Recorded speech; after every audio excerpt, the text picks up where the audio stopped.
where ministries of government, instead of using BTL, the government-owned telephone company, business is directed outside to a competitor. Nonsense. And the Prime Minister talks about competition. Oh, we have to respect competition. If you got your own company where you could help, why is it that you're going to pay another company because you're also helping in another way? Sorry, but I'm on the same topic, Madam Speaker. BTL is the most profitable company, I would imagine, in this country, at least that we can see clearly without going through all of the private offshore accounts of companies that may be operating here that we don't know their worth. So that, Madam Speaker, when the government acquired BTL, it started receiving right away dividends. If we look at the dividends that have been paid to the government for all the shares that it owned, including the Sunshine shares, it's tens of millions of dollars over the years. I'd want them, if I had enough time to go through all the financials from BTL from since the acquisition to now, I am willing to bet you that BTL is probably more than paid for what the compensation package was. Yeah? And certainly, the 20% shares that were put in the name of the BTL employees. When the government acquired those, you know, sit down by hand, those shares earned the government money.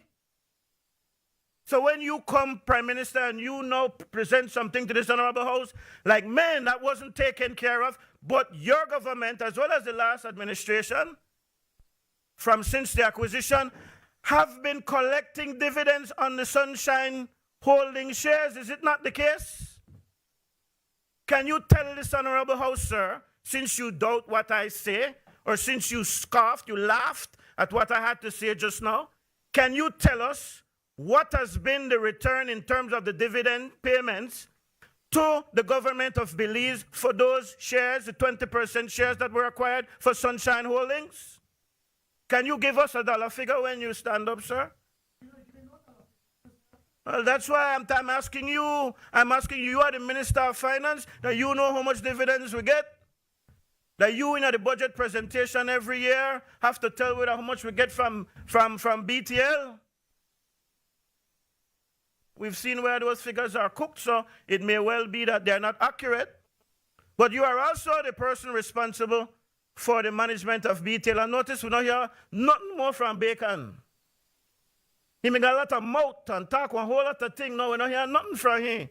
Completely engulfed Lizarraga.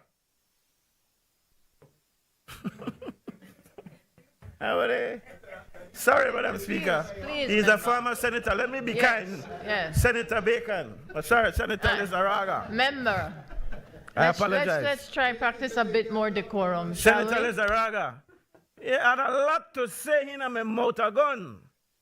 And since he turned big man a BTL, none for say shut right up. All the fleecing that is happening there, you know, say nothing. Talk about corruption. Anyway, I'm saying, Madam Speaker, that dividends have been collected over the years for those shares that Sunshine Holdings have, or that they own, that the government paid for or acquired, sorry, not paid for it yet, they acquired it.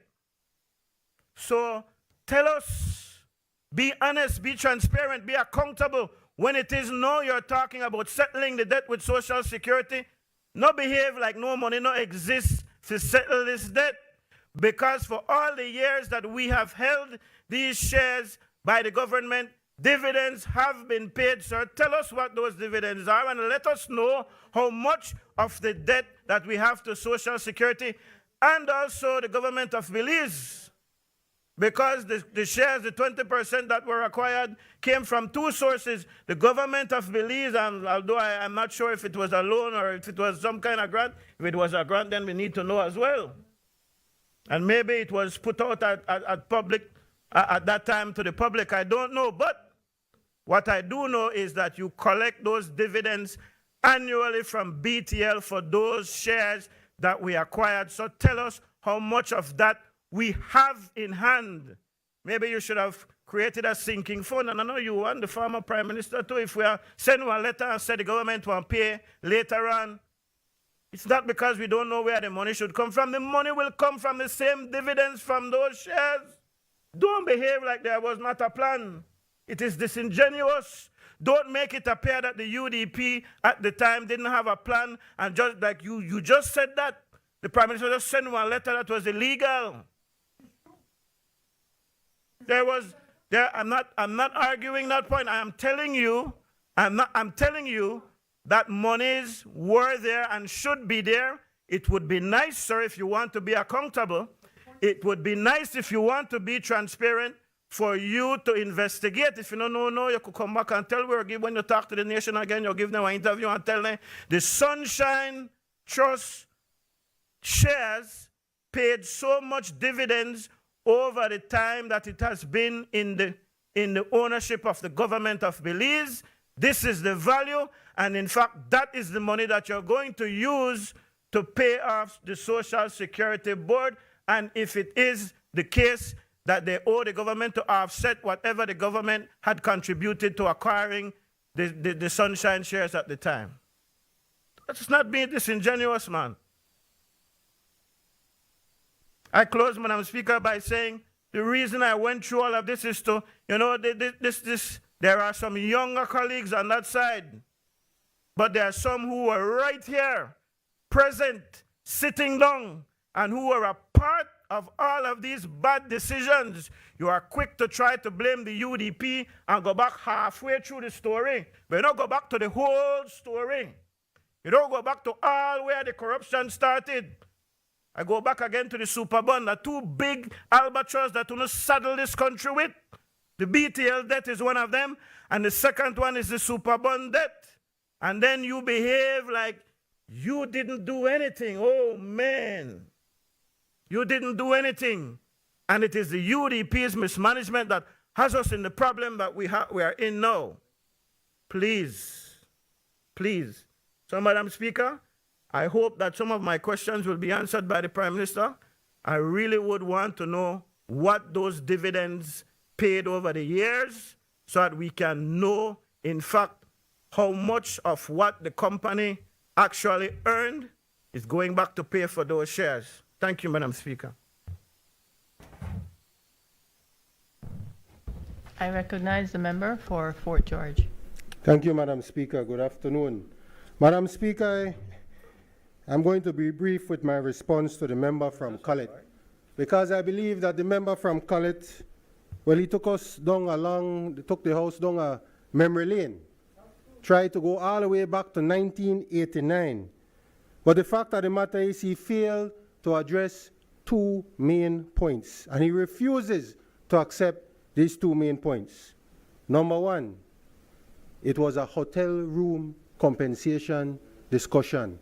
He refuses to accept that the former Prime Minister, Barrow, met with Ashcroft and his legal team. Some say he was there, meaning Prime Minister Barrow was there with his law partner, met with Ashcroft and his legal team in a hotel room. Now,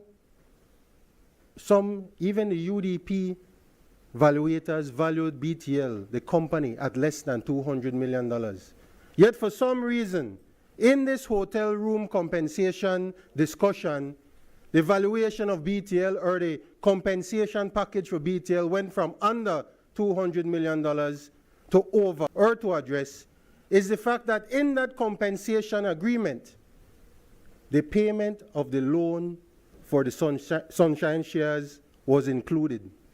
So in that $570 million in which was paid out to the Ashcroft Group by the government of Belize or by the people of Belize because of this hotel room discussion, that loan should have been paid. This loan that today is being settled should have been paid. Why wasn't that loan paid?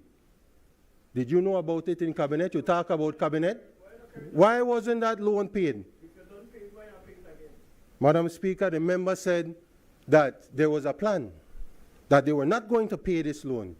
Yet why was an undertaking given by the government of Belize, by the Prime Minister, to pay this loan, or to include this loan in the compensation for BTL? And this was done in August of 2014. It was not paid. That is the question that remains, Madam Speaker. This money should have been included in the $570 million that was paid to Ashcroft. Where did the money go? Where did the money go? Remember, an election was called 1 month. An election was called 1 month after this hotel room negotiation, Madam Speaker. Was that campaign finance for the UDP at the time? Where did that money go? And now we're here today because of, I don't know if it was bad accounting, bad negotiating, just not realizing that these monies were not paid. Madam Speaker, the loan balance as of June 2024 was over $30 million, taking the full hotel compensation package to over $600 million for a company that the UDP government valued at under $200 million. Imagine that. You overpaid by more than $400 million for this company. Madam Speaker, the member from Collett spoke about dividends. Well, have you heard about declaring dividends but not paying it? Because that's exactly what happened. Dividends were declared to the tune of $22 million, but were never paid. These dividends were never paid. Right? You tell us. You tell us why those dividends were not paid. Explain to the Belizean public why the dividends for these shares were never paid. This was under your administration, member from Collett. That dividends is still owed, you know. That dividends is still owed to the shareholders. So it has been paid now. It has been paid now. So the final point, Madam Speaker, because the member asked, how will this compensation be paid or this settlement be paid? Remember, it's a set-off, so the total payment is now $14 million, and it will be paid in the form of 2 treasury notes. One a 5-year note for $4 million, and the second a 10-year note for $10 million. So those are the areas, Madam Speaker, that the member for Collett, even though he rambled on for a long time there, those are the points that he refuses to acknowledge. Those are the points that he refuses to accept, that this settlement is being done because of whatever happened in 2015 when this loan should have been paid. Those funds went elsewhere. And maybe that will never be learned where those funds actually gone. Where did that money actually go? And now the Belizean people are forced to pay even more for a loan that Ashcroft should have paid off when that settlement was done in 2015. Thank you, Madam Speaker. I recognize the Prime Minister.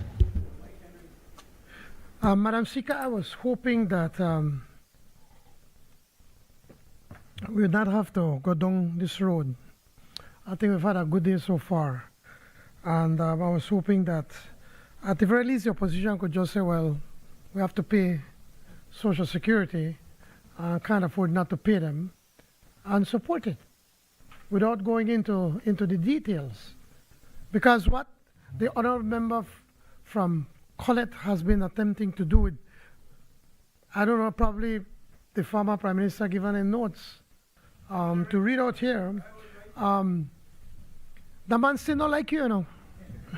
Even you support the right, he still not support you. So I don't know why you try rewrite history to try to support him. But Madam Speaker, I'm going to very quickly go through some of the issues that the honourable member from Collett brought up. In 2008, when the new government got in, there were no issues with BTL. There were no issues. When you found out about the accommodation agreement, the leader, the Prime Minister then, a very good attorney, I would never take that away from him, knew that, and I'm here to say this because I don't want to go against my former Prime Minister, that accommodation agreement, when it was signed, when, for instance, there are 2 things that were signed there. One, with PUC saying that the PUC would not have access, right? Now, wait, yes. That's why I'm not hiding it. I am not hiding it. I'm telling you. And also on the issue of taxation, he knew that a minister, the Minister of Finance, cannot sign such agreement without the consent of the Public Utilities Commission and without the consent of the Commissioner of Income Tax. So all he had to do was go to court and challenge it, and he would have won. Story done. We don't have to go through all of this that you've gone through. I'm telling you, if you'd have listened, man, that's your problem. You don't listen, and then you embarrass yourself. I listened to you when you were talking. B. The point is that there was no issue. That's why we have the courts. He could have gone to court, and all of that would have been settled then and there. And as to Sir Manuel Esquivel saying that he was a genius in putting the golden share in the hands of the government, well, at that time it was necessary. Do you know why it was necessary? Because there was no Public Utilities Commission. Under the Public Utilities Commission, BTL or SMART or any company, telecommunication company, cannot set rates the way they want. They have to go to the PUC, and then just like with electricity, and then make a case. And then the formula is worked out to set the rates, to set the tariffs. So when that was done back then, and they gave the golden share, there was no Public Utilities Commission, so it was in the interest of Belize to ensure that the government has that golden share to ensure that the Belizean people are not easily fleeced. You change with time. Our government in 1998 came up with the Public Utilities Commission, the PUC, and then the PUC was the regulatory body that then set rates. So it doesn't matter who owns the company, because the PUC is going to set the rates. If you would shut up for a moment, man, and listen, and then so that you don't continue to embarrass yourself. So that is the problem, Madam Speaker. I think it's a joke for him to come and say that the BTL was so profitable under the UDP. You all were fleecing the company. Tell me how we fleeced the company. Tell me how. Please, I challenge you. We all know what happened under Anwar Barrow's reign. $100 million was spent for running fiber across this country, and there's no accountability for it. None. In 2 years. $100 million spent. We have had, but when you talk, I listen to you, man. When you were talking, I was listening, man. Madam Speaker, could you please ask the gentleman to shut up for a moment? Man, wait. Members, we can use better language than shut up, and we can certainly respect 42B. And the rhetorical questions that go across the aisle are rhetorical. It means you don't answer them. Please. 2B. Say the same, and I can say the same to you. Let's get back on track. The day's been fairly good so far. That's the problem, Madam Speaker. When the honorable member from Colette was talking, we listened. We never did. I think most of it just zone out and don't listen to what it say, because alone nonsense we talk about right here. But the point I'm trying to make, Madam Speaker, is that when he embarrasses himself to say that the BTL was losing money, did you realize that? It was your Prime Minister that came to the National Assembly that got a company, it was a British company, to put a value on BTL. And he said that he was not going to pay more than $100 million for BTL. That's what he said. Now ever we said that? And then you know they pay $600 million, man. That is the fact. I don't care what you want come or convention agreement and all of that, because all of that could have been settled in court. And he would have won the case. But no, he won't go because to show him bigger and better and acquire the whole name. But also, the family members, the royal family, made millions of dollars in law fees. Remember when Miss Lois Young or Barrow back then, $5 million collect for one case and he lose at the ICJ, CC, in England, the Privy Council. I don't know liars, so please. They fleeced millions of dollars in law cases, and they gone all over the world fighting this case. The same thing where you say, oh, we can't because we don't want to go across the world. Well, that's what he did. And stretched this out for years and years and years that he ended up paying, when you total it without interest, $600 million. BTL, my friend, will never, ever be able to pay back that investment that your government did. And any person with a little bit of common sense will tell you, you don't do that kind of investments. And anybody with a little bit of common sense will tell you, well, we have the Public Utilities Commission to protect us from being, as you said, you claim that we're being fleeced. So don't try to rehash history. Don't try to rewrite history. These are the facts. Now, I don't have how much dividends we've collected from Sunshine Holdings. But when you make an investment, you expect to make profits on it. But don't come and tell me, oh, we make profits and we could use that to pay that loan that we made to Social Security. What kind of logic are you using? What? It is a flawed logic. You know why? Because the government took that money to pay off the Sunshine Holdings shares. They paid it in the settlement.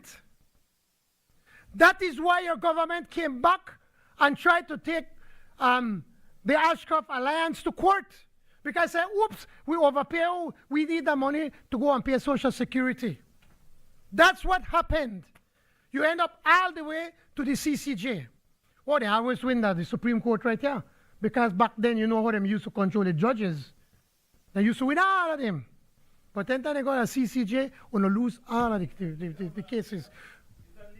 I'm telling you what's the truth. Isn't it the truth? Isn't it the truth?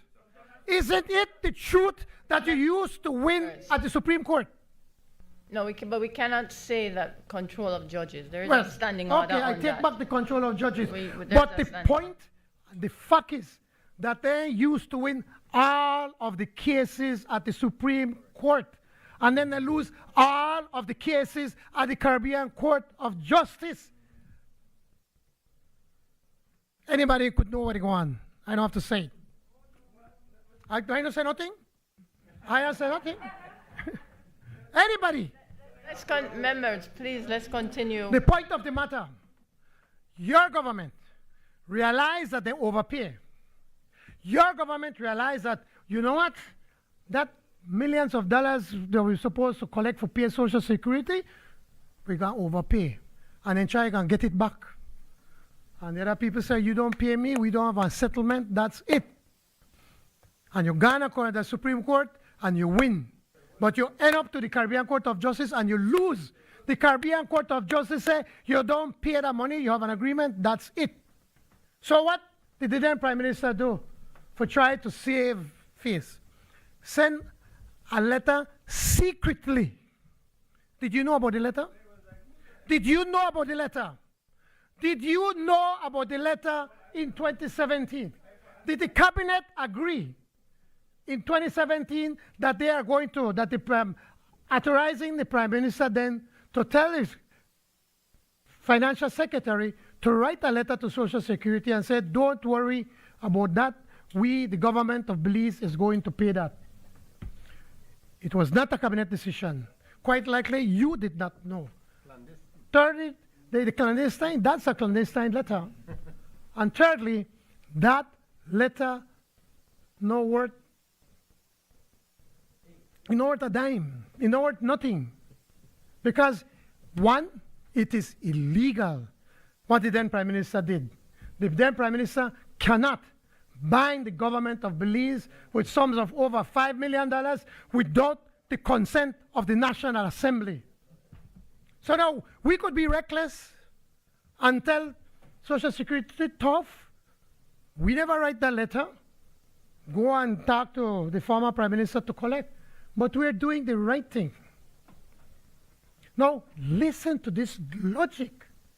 All the dividends that we collected, we could use to pay the shares. Okay? But then, you end up to pay 2 times to the shares. You paid to the Ashraf Alliance, and now we have to go and now pay Social Security for the same shares that should have been collected from that settlement. And because of that negligence, because of sitting in a hotel room in Miami and Horizon an agreement, 1 year or so before the elections? 1 month? 1 month before the elections, just before the elections, just because he wants to win an election, sign an agreement binding the government and the people of this country for $600 million without interest, just so he could win an election. Can you imagine? And now, member from Colette, you want to come and defend this man? You could admit that he did wrong. You never had to say anything. Because unfortunately, he still don't like you. The point is that today, the people of this country, the people of Belize, through their hard-earned tax money, are paying $30 million to pay off that loan. But fortunately, in offense, Social Security owed the government some money, so $14 million, and then we are taking the balance. We're getting it from the central bank borrowings through securities from the central bank, where we only have to pay 3%. Presently, we've been paying Social Security 8.5%. At least back then in 2017, the then Prime Minister could at least tell BTL, interest rates have gone down considerably since back then in 2005 or 2007, but he never cared.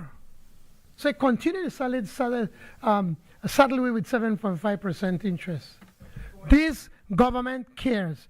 This government is making sure that we could take care of the taxpayers' money and also the money of the workers. And that is why, because the then Prime Minister took one fight that he knew he couldn't win, and then decided then to pay 2 times for these shares. Now, the government, the people of this country have to pay an extra $30 million, Madam Speaker. I'm sorry that we had to go through all of this when you have the other side trying to rewrite history. But this is something that everybody knows what happened, that this saga of BTL should have never happened under the UDP. Madam Speaker, I urge that all members, even the other side, that to support it, because we have to pay the workers their money. Thank you, Madam Speaker. Honourable members, the question is that the bill for an act to facilitate the implementation of the terms of deed of settlement between the Government of Belize and the Social Security Board to settle and to set off certain debt obligations as between them that remain outstanding subsequent to Government of Belize's 2009 and 2011 compulsory acquisition and reacquisition of Sunshine Holdings Limited, as well as the shares owned by Sunshine Holdings Limited in Belize Telecommunications Limited for the BTL Employees Trust, and to provide for matters connected therewith or incidental thereto be read a second time. All those in favor kindly say aye. Aye. Those against kindly say no. I think the ayes have it. Bill for an act to facilitate the implementation of the terms of deed of settlement between the Government of Belize and the Social Security Board to settle and to set off certain debt obligations as between them that remain outstanding subsequent to GOB's 2009 and 2011 compulsory acquisition and reacquisition Sunshine Holdings Limited, as well as the shares owned by Sunshine Holdings Limited in Belize Telecommunications Limited for the BTL Employees Trust, and to provide for matters connected therewith or incidental thereto. We're now moving on to bills on 5, 6, 7, 8. I've been told they're going to group them together. So I recognize the Honorable Prime Minister.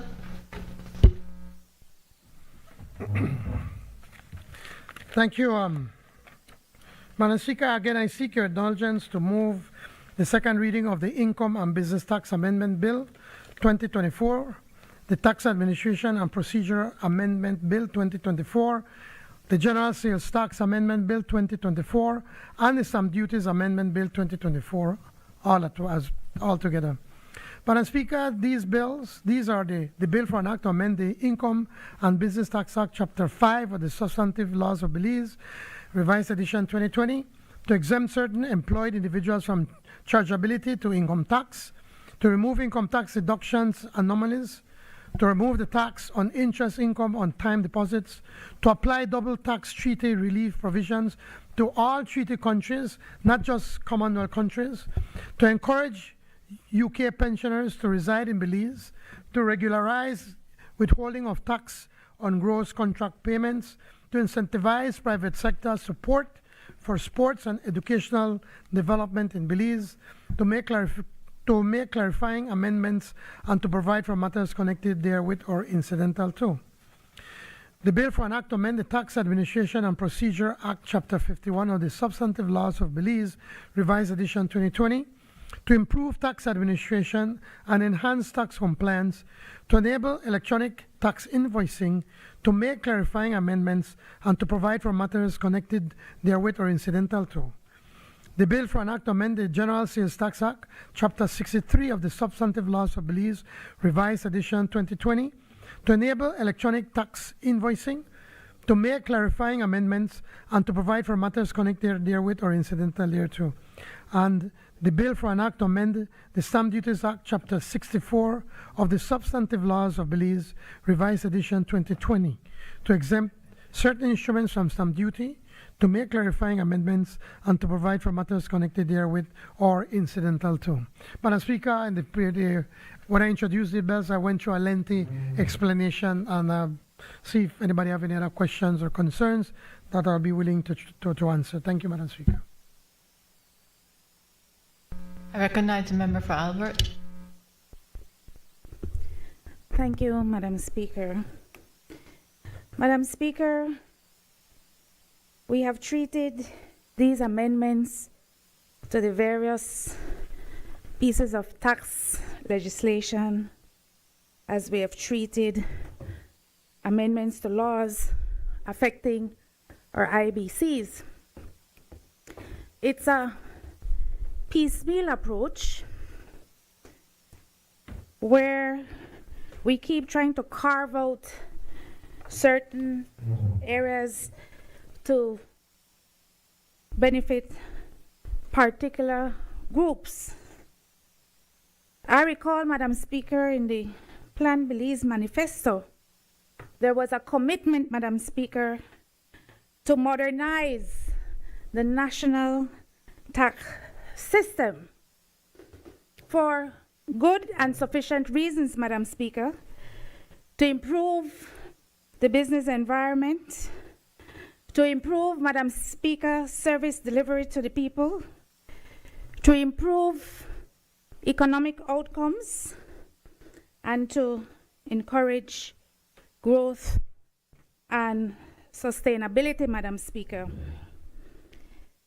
While no one will quarrel with the fact that the threshold for income tax is being revisited, Madam Speaker, or that there's going to be some relief on stamp duties for those on the lower threshold, the time has come, the time has been past due, Madam Speaker, where we will take a comprehensive look at the national tax system so that it becomes all-encompassing and not this piecemeal approach. Madam Speaker, I urge the member of Orange Walk Central and the Prime Minister of this country, the Minister of Finance, to revisit its commitment in the Plan Belize Manifesto, Madam Speaker, where we talk about a holistic and comprehensive approach to tax reform. Thank you, Madam Speaker.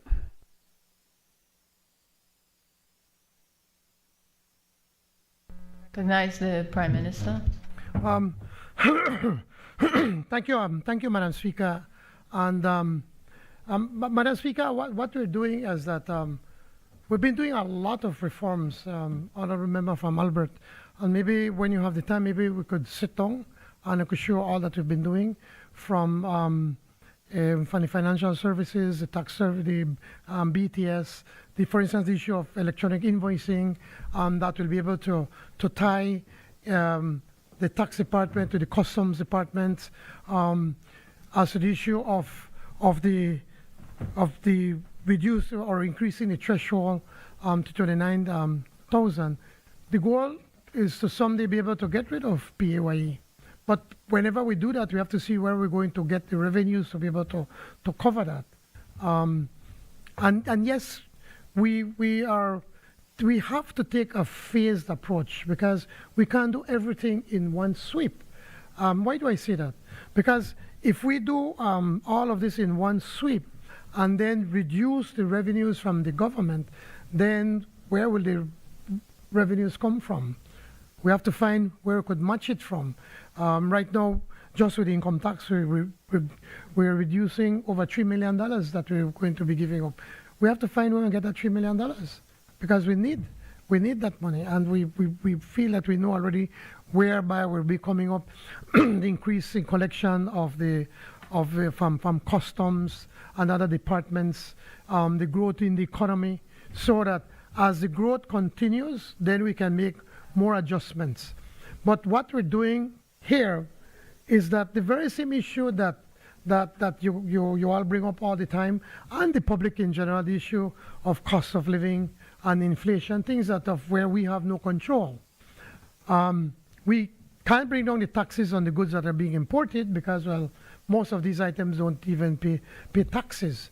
So we find different ways on how we can help Belizeans. Income tax is one. Increasing the minimum wage is second. That, in effect, also forced or had to have the other businesses, private sector businesses, having to raise their salaries because now since the minimum wage went to $5, when we are pushing the free education again in phases, because we need to be able to do within our means, where you have almost 4,000 students now paying nothing. Again, that allows that when families have to pay for school fees and tuition and uniforms and that kind of thing, that money stays with the family.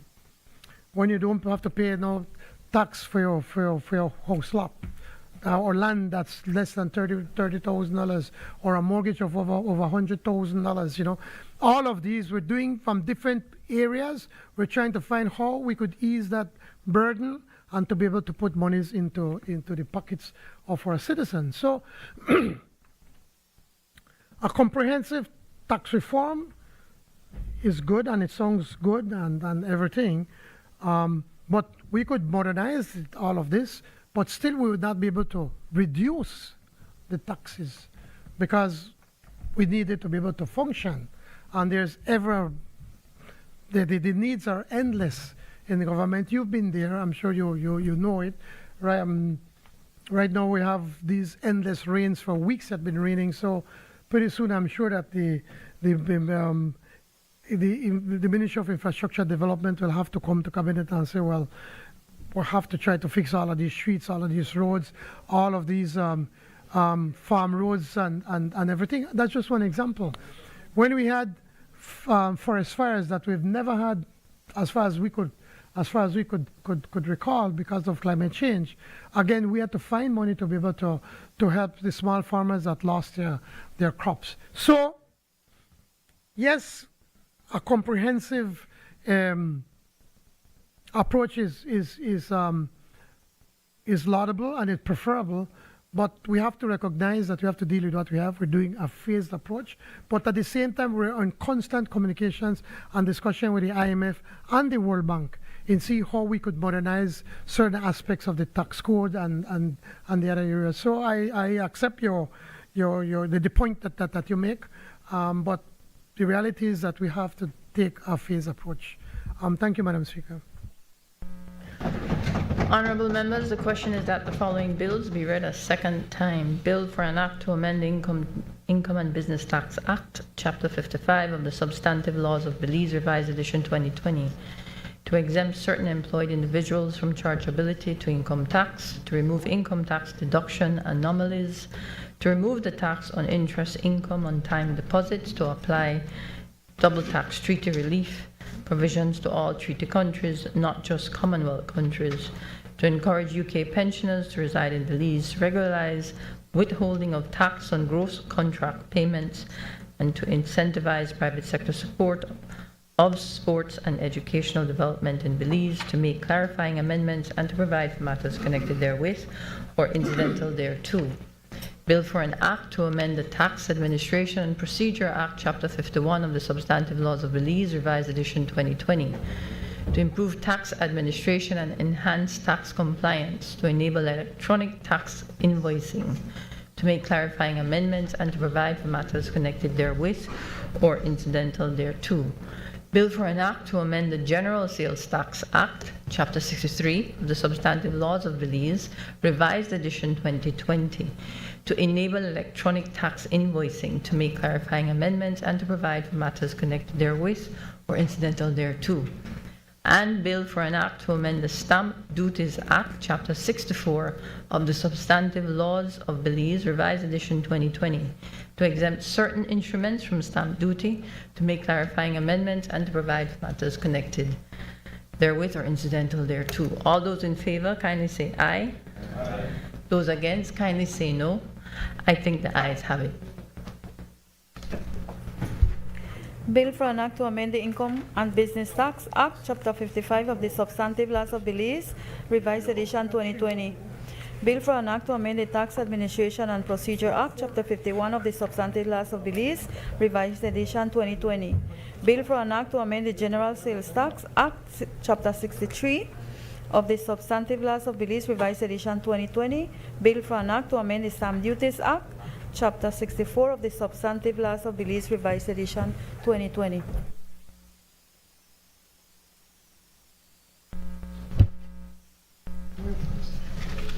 I recognize the Honorable Prime Minister and Minister of Finance, Economic Development, Investment, Civil Aviation. Mr. Speaker, I move the second reading for a bill for an act to amend the Business Names Act, Chapter 247 of the Substantive Laws of Belize, Revised Edition 2020, to make a certificate of registration valid for 1 year, to make clarifying amendments and to provide for matters connected therewith or incidental thereto. At the previous host meeting, when I introduced the bill, I had already explained this bill. See if anyone has any questions. Thank you very much.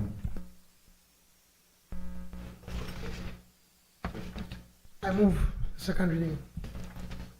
Honorable members, the question is that the bill for an act to amend the Business Names Act, Chapter 247 of the Substantive Laws of Belize, Revised Edition 2020, to make a certified and of registration valid for 1 year, to make clarified amendments, and to provide for matters connected therewith or incidental thereto, be read a second time. All those in favor, kindly say aye. Those against, kindly say no. I think the ayes have it. Bill for an act to amend the Business Names Act, Chapter 247 of the Substantive Laws of Belize, Revised Edition 2020. I recognize the Honorable Prime Minister and Minister of Finance. Mr. Speaker, I move the second reading of a bill for an act to amend the Designated Processing Areas Act, Chapter 280 of the Substantive Laws of Belize, Revised Edition 2020, to accommodate the continued development of the global digital services sector, to incentivize and further support the agricultural sector, to establish a special border entertainment zone, and to provide for matters connected therewith or incidental to. Again, I've already explained the bill, what we're attempting to do. Honorable members, The second, I move. Honorable members, the question is that the bill for an act to amend this Designated Processing Areas Act, Chapter 280 of the Substantive Laws of Belize, revised edition 2020, to accommodate the continued development of the global digital service sector, to incentivize the further support of the agriculture sector, to establish a special border entertainment zone, and to provide for matters connected therewith or incidental thereto, to be read a second time. All those in favor kindly say aye. Those against kindly say no. I think the ayes have it.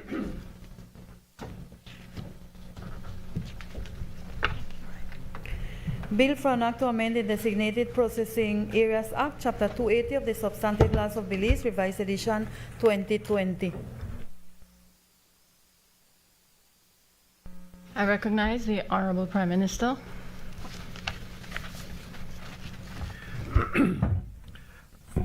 Madam Speaker, I move the second reading of a bill for an act to amend the Social Security Act, Chapter 44 of the Substantive Laws of Belize, revised edition 2020, to allow for the retroactive appointment of a general manager of the National Health Insurance Scheme and a chair of the National Health Insurance Committee, and to provide for matters connected therewith or incidental to.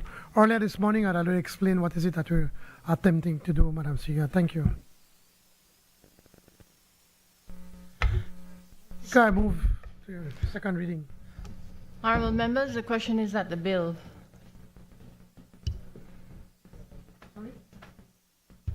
I'm sorry, Madam Speaker. Madam Speaker, I move for a division on this bill, on the election. Clerk, we've been asked for a division of the vote, so we'll be so guided.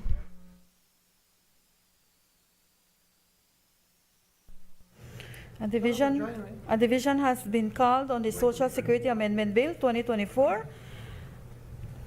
Honorable John Briceño, Yes. Honorable Cordell Hyde, Honorable Francis Fonseca, Honorable Jose Abelardo May, absent. Honorable Julius Espat, Honorable Rodwell Ferguson Sr., Honorable Dolores Valderramos Garcia, Honorable Karim Musa, Honorable Florencio Marin Jr., Honorable Oscar Riquena, absent. Honorable Orlando Habet, Honorable Anthony Mahler, Honorable Kevin Bernard, Honorable Henry Charles Usher, Honorable Michelle Shebat, Honorable Andre Perez, Honorable Ramon Cervantes, Honorable Ramiro Ramirez, Honorable Oscar Mira, Honorable Marconi Leal, Honorable Gilroy Usher, Honorable Luis Balona, Honorable Jorge Espat, Dr. Honorable Luis Zabani, Honorable Elvia Vega Samos, Dr. Honorable Osmond Martinez, Honorable Moses Barrow, Honorable Hugo Pat, Honorable Dennis Barrow, Honorable Patrick Faber, Honorable Tracy Panton.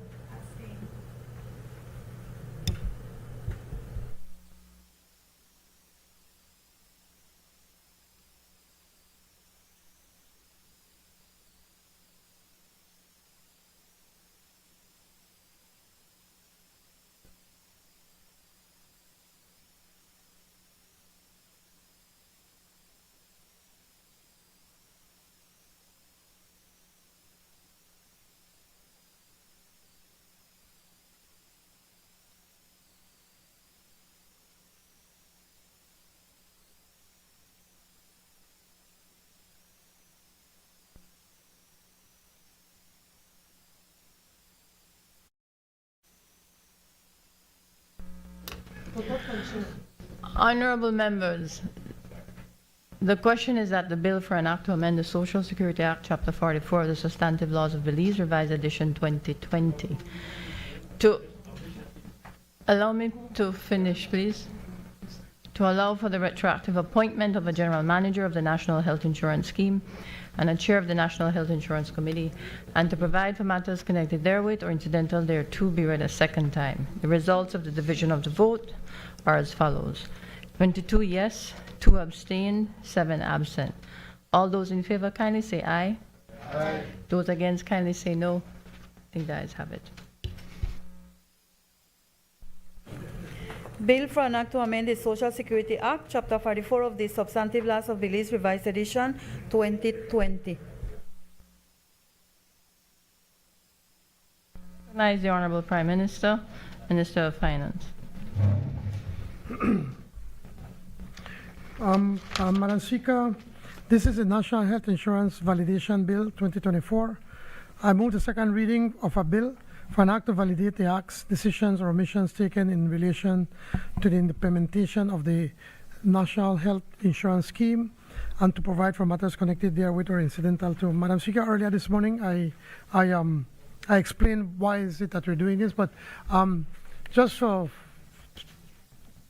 the benefit of everyone in the room, all we're doing here today is to just legalize everything that was done from way back, and it has happened. But it happened on both governments, but on the Musa government and under the Barrow government. And so now that we are going to introduce the National Health Authority, we need to clarify all of these things and put everything in order so that we can do that introduction. We expect to do it in December.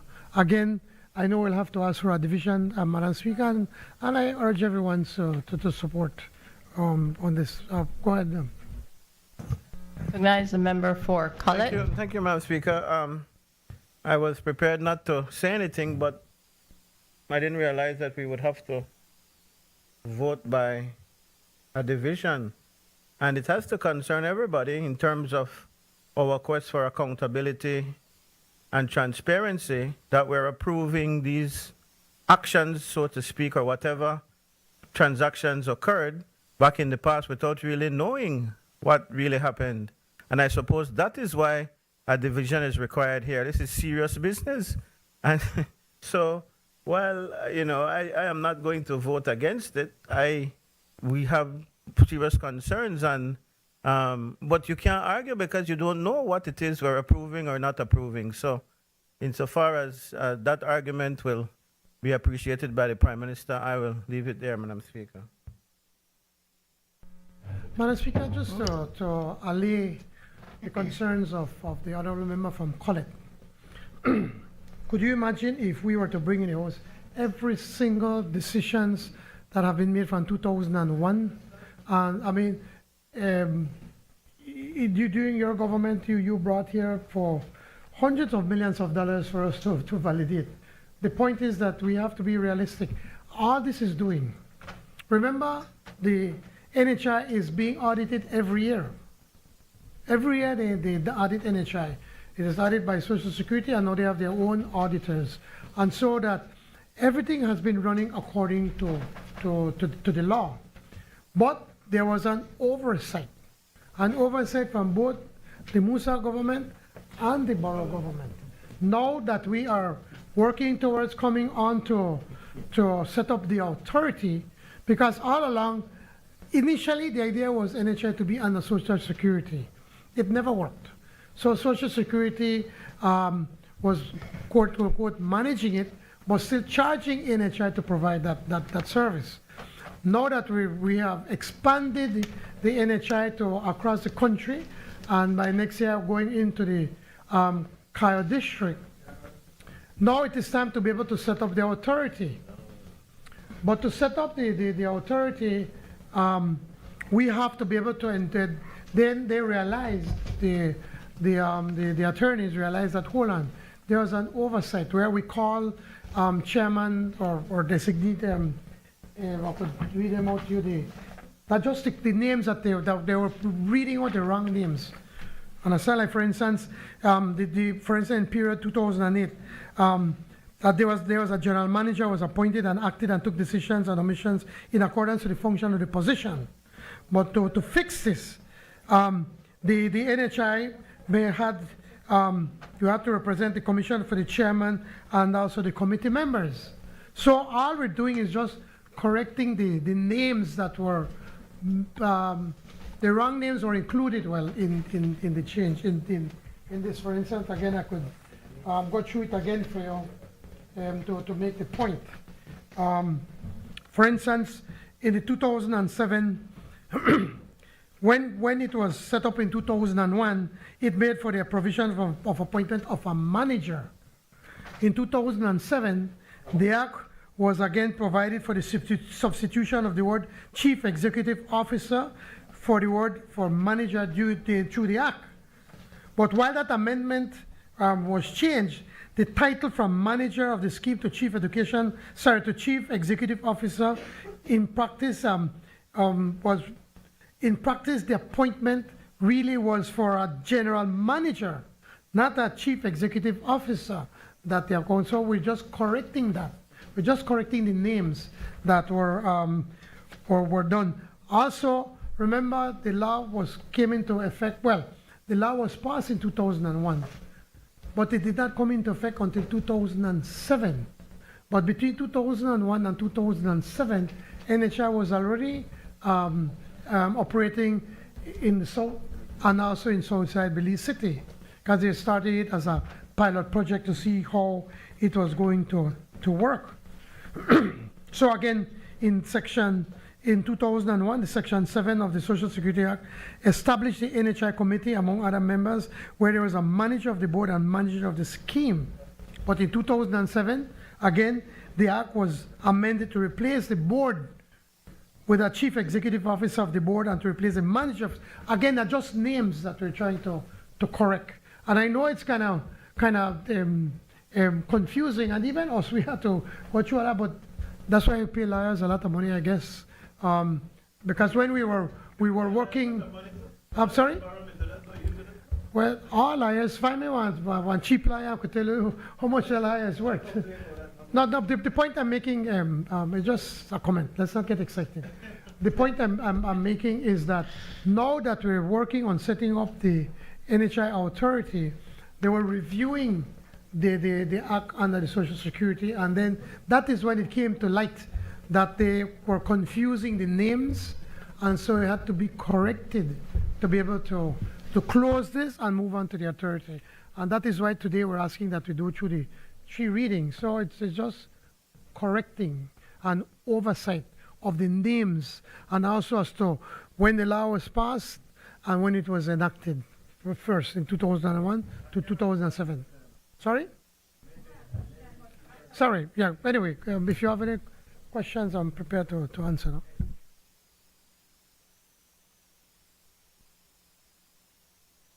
You yield? Yeah,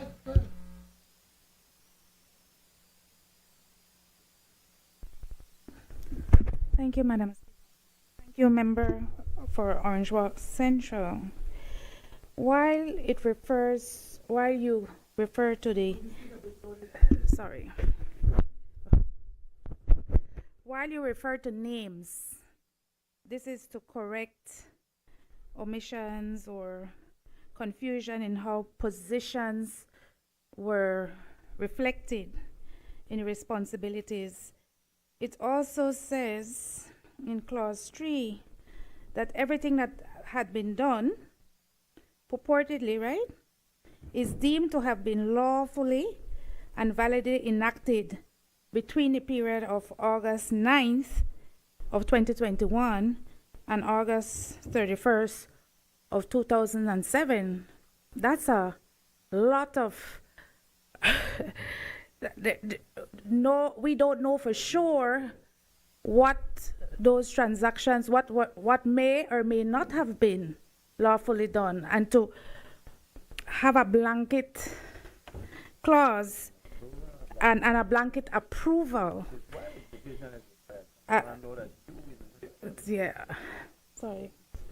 So I do have that concern, Prime Minister, that it's not only about the positions held, but what may have happened under those representatives who were purportedly or legally the administrators of the NHI initiative. You yield, Prime Minister, for one more? Yeah. We're not fighting, PM, and actually what I said to my leader is that is that to be honest, the way you present it, and I understand your colleagues on that side support it. I don't know that there's an easier way to do it, but that does not take away the fact that there might be devil in the details that we don't know. And so, you know, I still feel obliged to not vote for it. I mean, sorry, to abstain. Because there might well be devil in the details, which you can't possibly present here today, the entire list of decisions, transactions, omissions, whatever may have been the case. Yeah, but so respectfully, we on this side will abstain again, but please, we understand your position, and as far as we are concerned, I'm not sure that there is an easier way that you could have done this. Again, thank you, Madam Speaker, and again, thanks to both members of the opposition for sharing their concern, and they are valid concerns. But again, to try to ease their concerns, and hopefully that they would support what we're doing here. The actions have already taken place, okay? Social Security have been auditing these statements every year. There are signed audits of the transactions and actions of what has taken place on the NHI. So if you at any time want to go and check for any year, please, you're welcome to. You can go and check. So because we're saying, okay, we were using the wrong terminology or the wrong name, we have to correct that name. But because we're correcting that name, then we're moving all the actions that this name had to this other name has to be attached to that. That is why we're saying all the actions, etc., and omission. That is the legal language that the lawyers come from. It's not that because there's an omission, but because they have to cover everything. Yes, it does not mean there's any omission. These have been audited. There are audited statements every single year, both under the Musa administration, under the Barrow administration, and under our administration. There are audited statements to show that nothing undue has been done. Again, I repeat. Again, I repeat. The reason why we found out about this, Madam Speaker, is because now we're working on the authority, now that we've been covering the entire country. So in December, we're hoping that we can bring in the bill to introduce the National Health Insurance Authority. And it is during that time that it was discovered, I said, oops, hold on, their names don't correct, so we have to correct it. And the only way we could do is by a validation bill. And when you do the validation bill, then you need at least a minimum of 2/3 of the House. And that is why we're asking a division, not to try to put your position in a awkward position or anything like that. It's simply because it is required under the Constitution. So I urge you to support. There's nothing nefarious, nothing undue. We're just cleaning up as we close this chapter and move on to the National Health Insurance Authority. Thank you, Madam Speaker.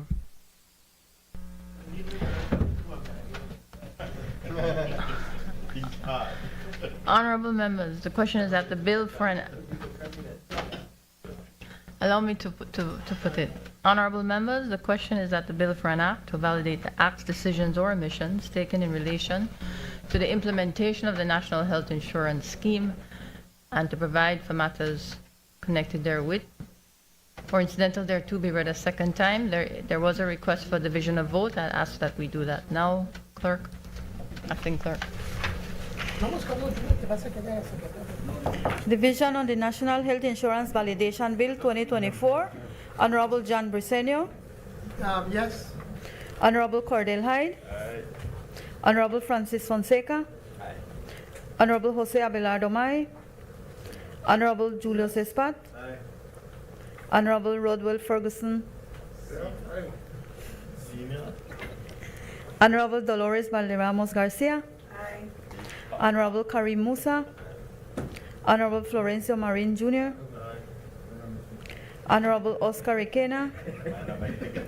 Honorable Orlando Habet. Honorable Anthony Mahler. Honorable Kevin Bernard. Honorable Henry Charles Usher. Honorable Michelle Shebat. Honorable Abner Andre Perez. Honorable Ramon Cervantes. Honorable Ramiro Ramirez. Honorable Oscar Mira. Honorable Marconi Leal. Honorable Gilroy Usher. Honorable Luis Balona. Honorable Jorge Espat. Dr. Honorable Luis Zabani. Honorable Elvia Vega Samos. Dr. Honorable Osmond Martinez. Honorable Moses Barrow. Honorable Hugo Pat. Honorable Dennis Barrow. Honorable Patrick Faber. Honorable Tracy Panton.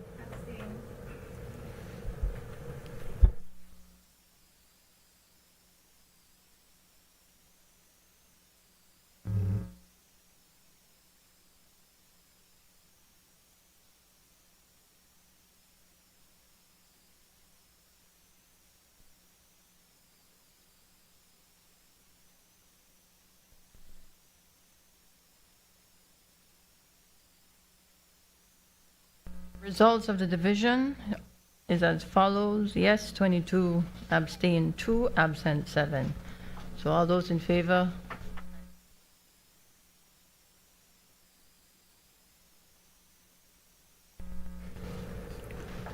Bill for an act to validate the acts, decisions, or omissions taken in relation to the implementation of the National Health Insurance Scheme and to provide for matters connected therewith or incidental thereto.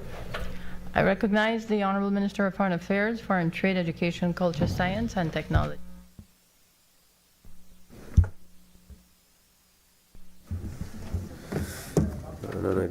Madam Speaker, this is the National Institute of Culture and History Bill 2024. I move the second reading of a bill for an act to amend the National Culture and History Act, Chapter 331 of the Substantive Laws of Belize, Revised Edition 2020, to strengthen the power of the National Institute of Culture and History, to protect and preserve resources in reserves, to standardize the definition of minister throughout the Act, to provide stricter penalties for offenses, and to provide for matters connected therewith or incidental thereto.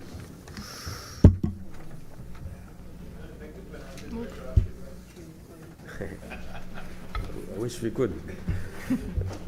Thank you, Madam Speaker. I now move the reading. Honorable members, the question is that the bill for an act to amend the National Culture and History Act, Chapter 331 of the Substantive Laws of Belize, Revised Edition 2020, to strengthen the power of the National Institute of Culture and History to protect and preserve resources in reserves, to standardize the definition of minister throughout the Act, to provide stricter penalties for offense, and to provide for matters connected therewith or incidental thereto be read a second time. All those in favor kindly say aye. Aye. Those against kindly say no. I think the ayes have it. Bill for an act to amend the National Culture and History Act, Chapter 331 of the Substantive Laws of Belize, Revised Edition 2020. I recognize the Honorable Minister of Health and Wellness.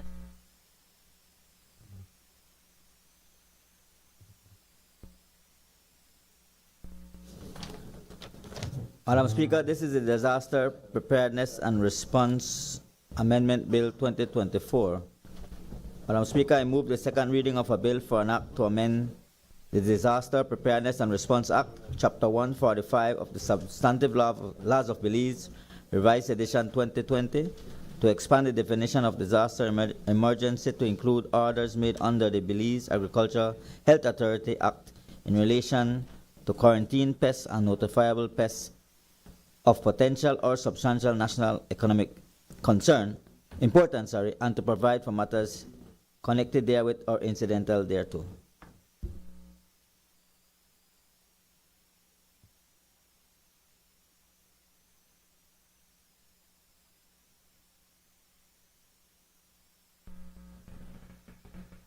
Okay.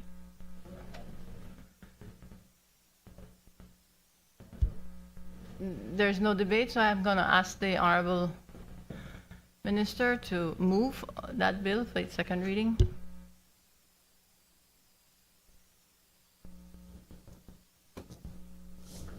Madam Speaker, I move the second reading.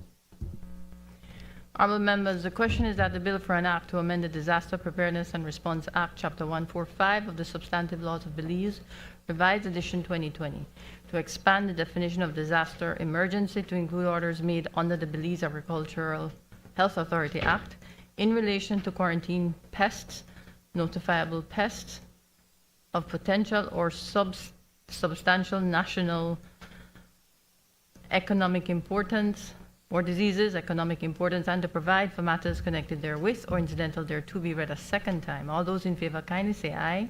Aye. Those against kindly say no. I think the ayes have it. Bill for an act to amend the Disaster Preparedness and Response Act, Chapter 145 of the Substantive Laws of Belize, Revised Edition 2020. Recognize the Honorable Minister of Health and Wellness.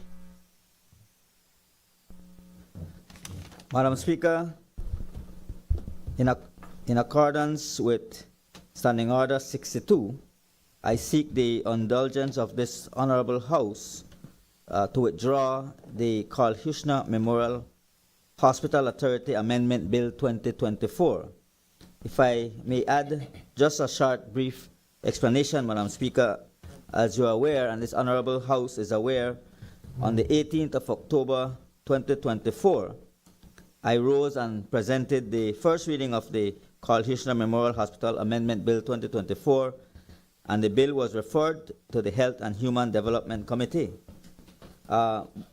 Since that time, Madam Speaker, there have been fruitful and healthy discussions with stakeholders, including members of the Carl Huchner Memorial Authority Union and the NTUCB. And in consequence of these very fruitful and healthy discussions, leave is now being sought by this Honorable House to withdraw that bill, Madam Speaker. Honorable members, the question is the bill be withdrawn. All those in favor kindly say aye. Aye. Those against kindly say no. I think the ayes have it. I recognize the Honorable Minister of Public Service, Constitutional and Political Reform and Religious Affairs. Thank you, Madam Speaker. Madam Speaker, this is the People's Constitution Commission Amendment Bill 2024. Madam Speaker, I move the second reading of a bill for an act to amend the People's Constitution Commission Act, Act number 28 of 2022, to retroactively extend the term of appointment of commissioners and the term of the establishment of the commission, and to provide for matters connected therewith or incidental thereto. I recognize the member for Albert. Thank you, Madam Speaker. Madam Speaker, the work of the PCC is very important work, and probably one of the biggest undertakings by this administration in the last 4 years. While we understand that there is a need, Madam Speaker, to retroactively extend the term for this commission, it also would be helpful to find out, Madam Speaker, why, but also what are the cost implications, Madam Speaker, for extending this work. We understand that this is not a frivolous undertaking, and we understand as well, Madam Speaker, that it's not a cheap undertaking if we're going to continue to properly engage the people of Belize in this exercise, Madam Speaker. Thank you. I recognize the minister. I recognize the minister. Thank you, Madam Speaker, and thank you for that question, member from Albert, and it is a very important question. Indeed, this is an undertaking not seen before in the history of Belize, going back to the people and asking them about their constitution. If you will recall, The commission had 3 objectives. 1 was to educate the Belizean people on the Constitution. 2 was to consult with the Belizean people on the Constitution. And 3 was to prepare this report on the Constitution. Currently, they are in the process of preparing that report. What I know or what I've heard from our representatives on the PCC, because remember, no government representative is on the PCC. What I've heard is that they're at the stage now of putting together all the raw data, all the raw material coming from these consultations, and now bringing it to be able to put together in a final report. The end of the commission's term is November the 17th, and they would not have had enough time to complete that report by November the 17th, and they wanted the legal authority, the legal backing to be able to continue so that the report could be finished. And that report, Madam Speaker, is something that we're looking forward to see what the Belizean people were actually saying. Now, in terms of cost implications, the chairman of the PCC has indicated to the Prime Minister and to myself that there will be no additional cost implications for this additional time, but they just wanted the time so that they could do the work. They could then also take back the raw data to the stakeholders that sit around the PCC table so that they can have some final comments coming in before the preparation of the last report. So there will be no new cost implications, and I believe it also lends credence to the work that this is a consultative process. This is the Belizean people participating in this process, and the stakeholders will now have a final opportunity to respond to all the raw data coming in. Thank you, Madam Speaker. Honorable members, the question is that the bill for an act to amend the People's Constitution Commission Act, Act number 28 of 2022, to retroactively extend the term of appointment of commissioners and the term of the establishment of the commission, and to provide for matters connected therewith or incidental thereto be read a second time. All those in favor kindly say aye. Aye. Those against kindly say no. I think the ayes have it. Bill for an act to amend the People's Constitution Commission Act, Act number 28 of 2022. Committee of the Whole House on Bills. Honorable members, the House will now resolve into a committee of the whole House to consider the bills that were read a second time. I would like to ask visitors in the galleries to leave during this portion of the sitting.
Bills for third reading. I recognize the Honorable Prime Minister.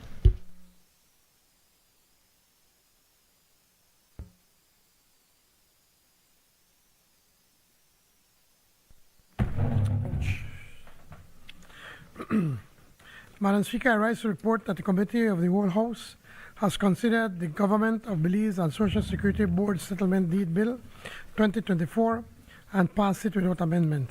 I now move the third reading of that bill.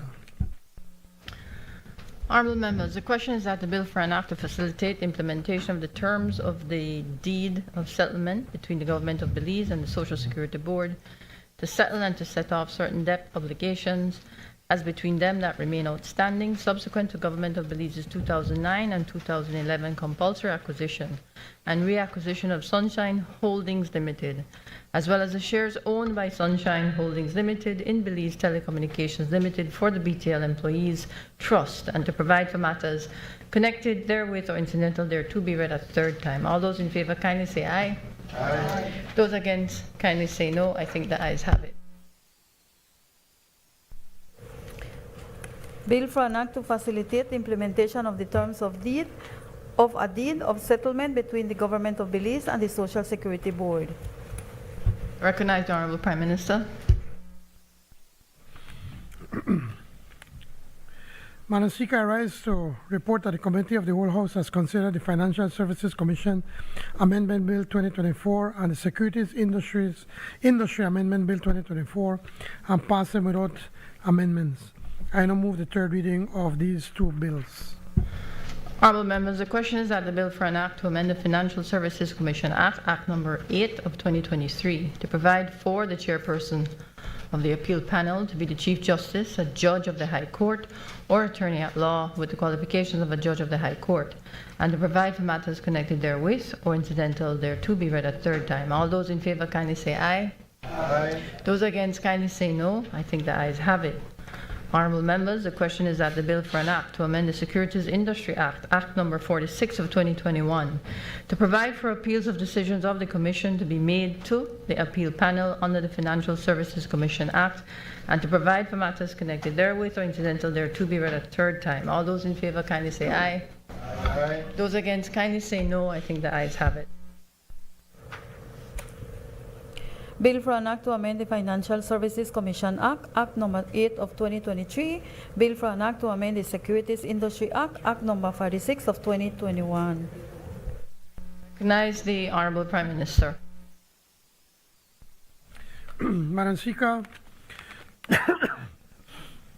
I rise to report that the Committee of the Whole House has considered the Income and Business Tax Amendment Bill 2024, the Tax Administration and Procedure Amendment Bill 2024, the General Sales Tax Amendment Bill, and the Stamp Duties Amendment Bill 2024, and pass them without amendments.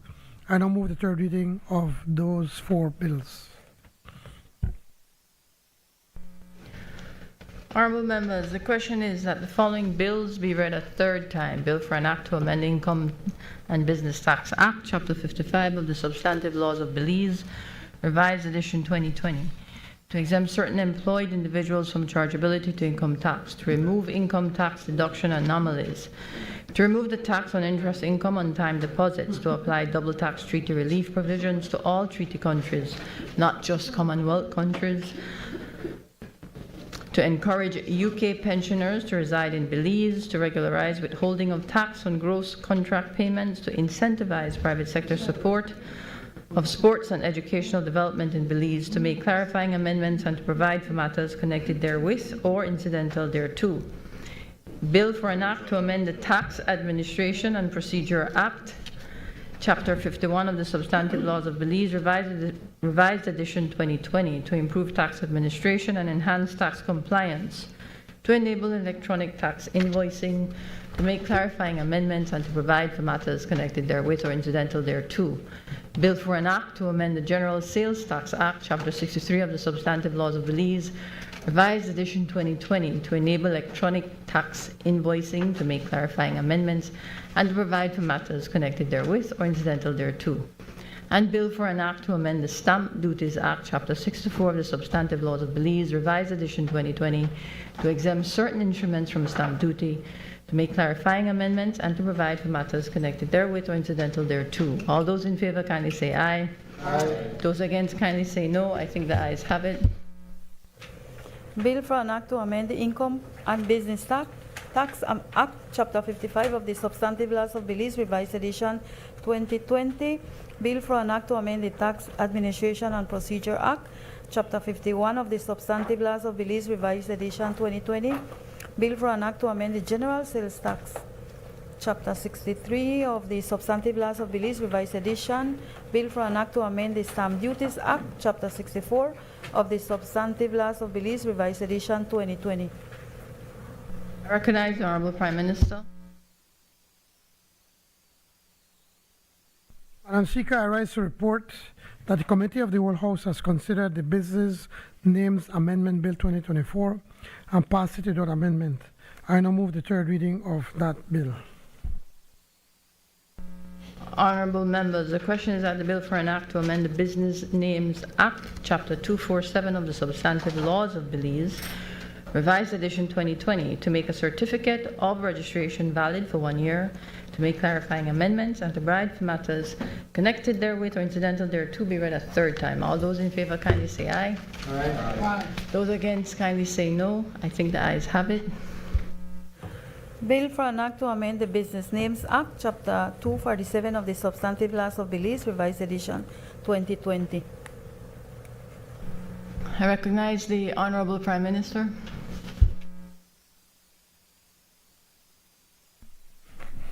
Madam Speaker, I rise to report the Committee of the Whole House has considered the Designated Processing Areas Amendment Bill 2024 and passed it without amendment. I now move the third reading of that bill. Honorable members, the question is that the bill for an act to amend the Designated Processing Areas Act, Chapter 280 of the Substantive Laws of Belize, Revised Edition 2020, to accommodate the continued development of the global digital services sector, to incentivize and further support the aquaculture sector, to establish a special border entertainment zone, and to provide for matters connected therewith or incidental thereto be read a third time. All those in favor kindly say aye. Aye. Those against kindly say no. I think the ayes have it. Bill for an act to amend the Designated Processing Areas Act, Chapter 280 of the Substantive Laws of Belize, Revised Edition 2020. Recognize the Honorable Prime Minister. Madam Speaker, I rise to report that the Committee of the Whole House has considered the Social Security Amendment Bill 2024 and passed it without amendment. I now move the third reading of that bill.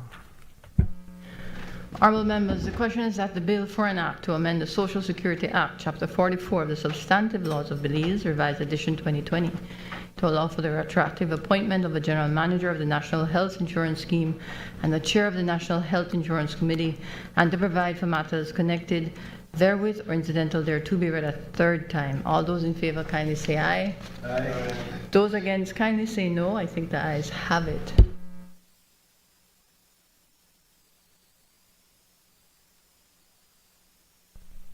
Bill for an act to amend the Social Security Act, Chapter 44 of the Substantive Laws of Belize, Revised Edition 2020. I recognize the Honorable Prime Minister.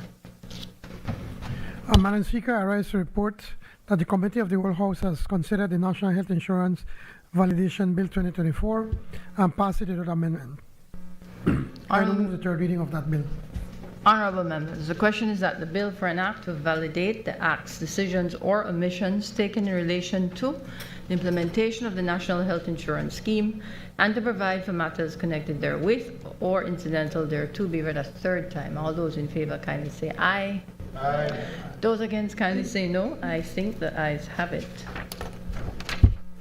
Bill for an act to validate the acts, decisions, or omissions taken in relation to the implementation of the NHI scheme and to provide for matters connected therewith or incidental thereto. I recognize the Honorable Minister of Foreign Affairs, Foreign Trade, Education, Culture, Science, and Technology. Madam Speaker, I rise to report that the Committee of the Whole House has considered the National Institute of Culture and History Amendment Bill 2024 and passed it without amendment. I now move the third reading of that bill. Honorable members, the question is that the bill for an act to amend the National Culture and History Act, Chapter 331 of the substantive laws of Belize, revised edition 2020, to strengthen the power of the National Institute of Culture and History to protect and preserve resources in reserves, to standardize the definition of minister throughout the Act, to provide stricter penalties for offense, and to provide for matters connected therewith or incidental thereto be read a third time. All those in favor, kindly say aye. Aye.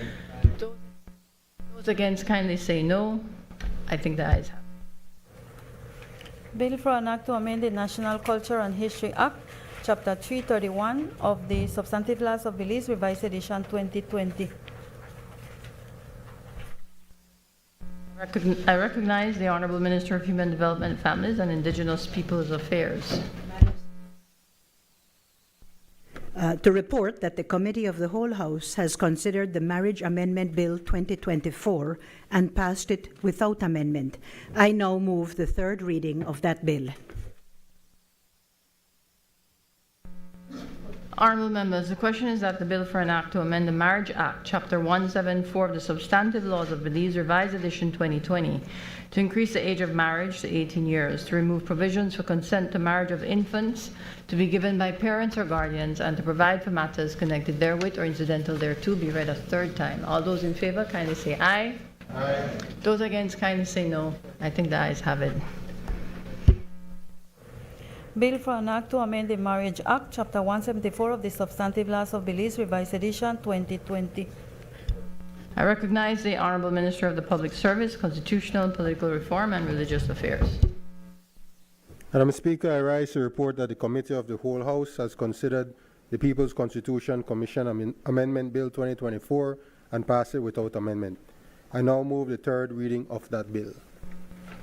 Honourable members, the question is that the bill for an act to amend the People's Constitution Commission Act, Act number 28 of 2022, to retroactively extend the term of appointment of commissioners and the term of the establishment of the commission, and to provide for matters connected therewith or incidental thereto be read a third time. All those in favour, kindly say aye. Aye. Those against, kindly say no. I think the ayes have it. Bill for an act to amend the People's Constitution Commission Act, Act number 28 of 2022. I recognize the Honourable Minister of Health and Wellness.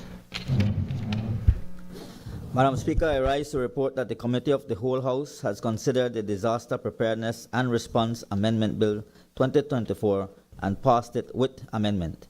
I now move the third reading of that bill. Honourable members, the question is that the bill for an act to amend the Disaster Preparedness and Response Act, Chapter 145 of the Substantive Laws of Belize, revised edition 2020, to expand the definition of disaster emergency to include orders made under the Belize Agricultural Health Authority Act in relation to quarantine pests, notifiable pests or disease of potential or substantial national economic importance, and to provide for matters connected therewith or incidental thereto be read a third time. All those in favour, kindly say aye. Aye. Those against, kindly say no. I think the ayes have it. Bill for an act to amend the Disaster Preparedness and Response Act, Chapter 145 of the Substantive Laws of Belize, revised edition 2020. I recognize the Honourable Prime Minister.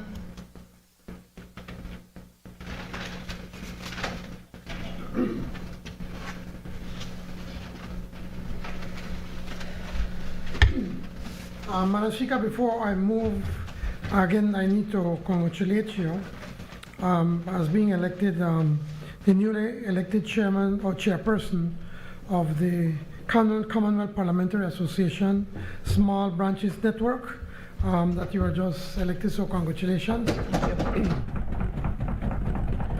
I know that I have every confidence that you will make us proud. And just for the record, this is where the most votes are, so you have to do a lot of campaigning in trying to get the support for these small countries, because the big ones are India, Canada, and Australia. So congrats, we're very, very proud of you, Madam Speaker. That said, I move that the House do now adjourn. Recognize the member for Albert. Thank you, Madam Speaker. I would like to associate my words with that of the Honorable Prime Minister, member for Orange Walk Central and congratulating you as the new chairperson for the small branches of the CPA.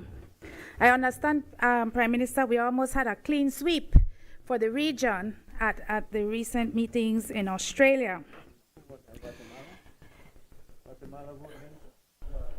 No, Commonwealth, it was a Commonwealth. Before I get into the matter of national concern, Madam Speaker, I'd like to preface my remarks by saying that I have always enjoyed a very productive relationship with the Ministry of Health, Madam Speaker, with the member here from Orange Walk East, and with the Chief Executive Officer in the Ministry of Health, Mr. Sabido. And whenever I call on either the Minister of Health or his CEO, they have always been quick to respond, Madam Speaker, in trying to find a solution to the challenges we're facing with patients who come from the Albert constituency. But, Madam Speaker, there is a matter of national concern that I feel compelled to raise in the House, Madam Speaker, and it has to do, Madam Speaker, with your birthright, Madam Speaker, and the ability of young parents to be able to register their newborns at the time of birth. Madam Speaker, it is a repeated problem that we face in Albert and in many other constituencies I'm aware of in Belize City.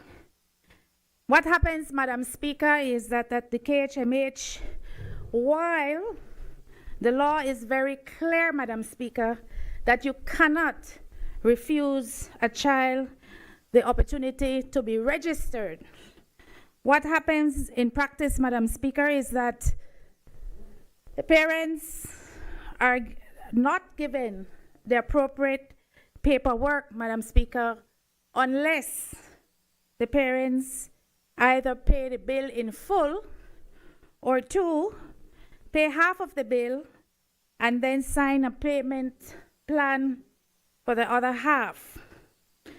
While I am not advocating, Madam Speaker, for the hospital services and health not that those bills be left unpaid. They must be paid, Madam Speaker, so we can offer services to other citizens.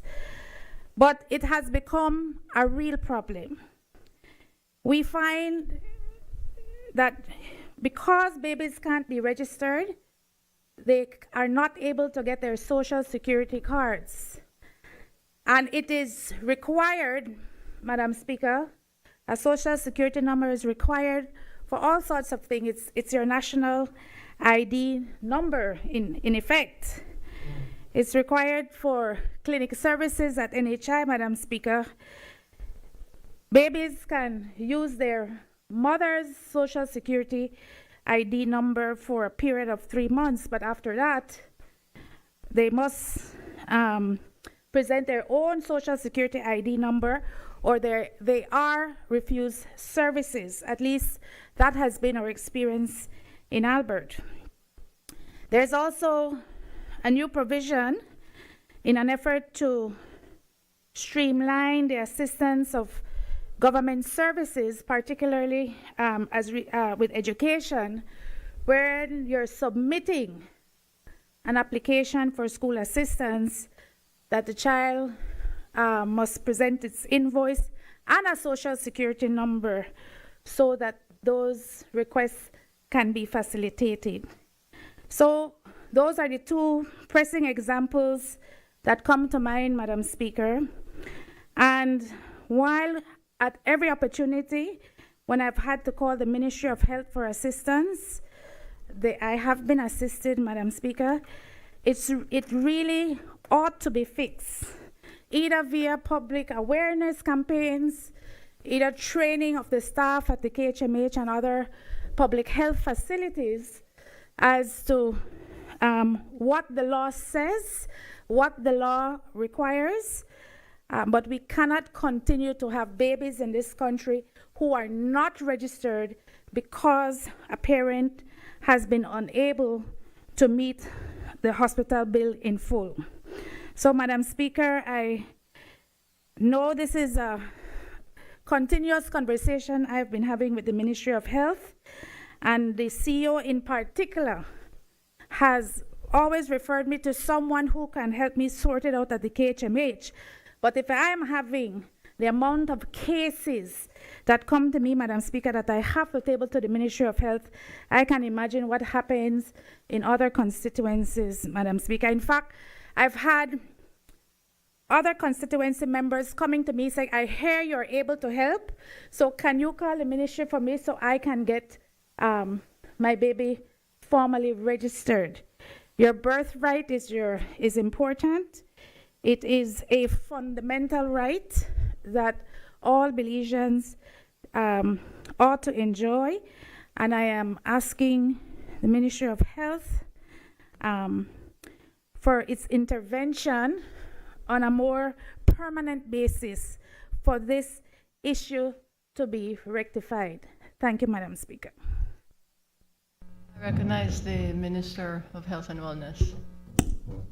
Thank you, Madam Speaker. And I would just briefly want to thank the member for her concerns. And while there may have been similar concerns, I know that the Board of Governors at the Carl Hirschner Memorial Hospital, including the ministry hospitals across the country, has a policy that we are not to refuse anyone documentation, whether or not they owe any facility. And I know that in speaking to the CEO, she has also informed us that that policy has been sent down to her team at the facility. But I will follow up the issue if it is still persisting, and to ensure that we put correction to that matter. But definitely, it's something that ought not to happen. Thank you. I recognize the member for Collett. Sir, Madam Speaker, I'll be very quick. I rise to share a matter of national concern that, to me, is evident, Madam Speaker. It makes us a bit impotent in terms of dealing with the issues that come to this honorable House. Our friend, the Leader of the Opposition, Madam Speaker, up and left this honorable House much earlier today without so much as a nod to say to other members. In fact, we have heard him say that we have seen him campaign to try to get us removed from this House. But I want to put it on the record that he has effectively abandoned the lead opposition role in this House today. A simple courtesy to say to the leader of the party, I am leaving. Can you deputize for me as the lead person on the opposition side? Would have been sufficient for us to function. We had a slew of bills passed today, Madam Speaker, and not a single member of the opposition represented us on the committees that met to deal with these bills today. And we have two capable members of the opposition sitting right here. This is a travesty. And while it pains me to speak and to further, if you will, the kind of internal struggles of our party and make it public, it has to be said that this is nonsense and it affects our democracy. And so while he's not here, I make an appeal to him and to others, Madam Speaker, who support him in his nonsense, to let us fix this. If you are professional, you are the leader of the opposition. We have not had a caucus. If we had come in here, Madam Speaker, and voted against one of these bills, he would have led a campaign to say that we crossed the floor because we don't know what the position. There might well be this kind of internal fighting in the party, but you do your job professionally as the leader of the opposition and the caucus that you control. Let us at least know what the position is. And I say that because the next House meeting, we might well be on a different page, and I don't want to be held responsible for holding a position that I know absolutely nothing about. So it puts us in a quandary every time. But larger than that, Madam Speaker, it deprives the nation of the full participation of the members, the other members of the opposition on this side. And so I raise that for all Belizeans to be sensitized that it is happening. And I raise it hoping, Madam Speaker, that he will come to his senses and do better. Thank you. Thank you, Member. I think we're on uncharted territory because the standing orders do require a minister responsible for the area of importance to respond. I will be very short, Madam Speaker. It's just parliamentary point respond.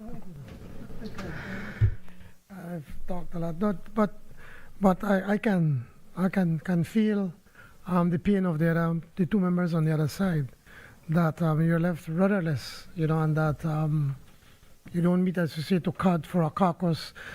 We pointed out to the honorable member of the opposition at the last House meeting. Actually, I pleaded to him to make his changes about just putting himself and the honorable member from Corozal North in all the committees. Then he comes here, knowing that there are going to be House committee meetings, and he still picks up himself and leaves. Obviously, it does not show that kind of maturity. Maybe he had an emergency, but he could have informed us, and then we could understand that.